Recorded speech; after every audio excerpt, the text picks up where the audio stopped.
முருகப்பெருமானை வழிபடுற அடியார்களுக்கு ஒரு அசாத்தியமான தைரியமும் வீரமும் இருக்குமா? எப்படி ஒரு குழந்தை தன்னுடைய தந்தையின் தோளில் ஏறி அமர்ந்திருக்கும் போது இந்த உலகத்திலேயே ஒரு பலம் வாய்ந்த நபரின் தோளில் நான் அமர்ந்திருக்கிறேன்னு ஒரு தைரியமும் வீரமும் அதுக்கு இருக்குமோ, அந்த மனநிலையில்தான் முருகனுடைய அடியார்கள் இருப்பார்களாம். நம்ம எல்லாருக்கும் ஒரு நம்பிக்கை உண்டு, நாள் முழுக்க உழைச்சி களைச்சி வரவங்க இரவுல நல்லா உறங்குவாங்கன்னு. ஆனா உங்கள சில பேர் நாள் முழுக்க உழைச்சி களைச்சி ஓடா தேஞ்சு வந்து இரவுல உறங்கலான்னு படுக்கும் பொழுது அங்க தூக்கம் வராம வரும் பாரு ஒரு சிந்தனை.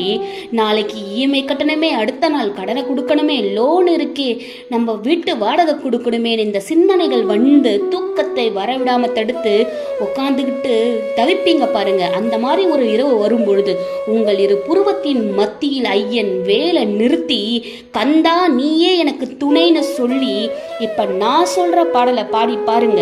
5 முகம் தோன்றின் 6 முகம் தோன்றும், வெஞ்சமரில் அஞ்சமென வேல் தோன்றும், நெஞ்சில் ஒரு கால் நினைக்கின் 2 காலும் தோன்றும், முருகா என்று ஓதுவார் முன்.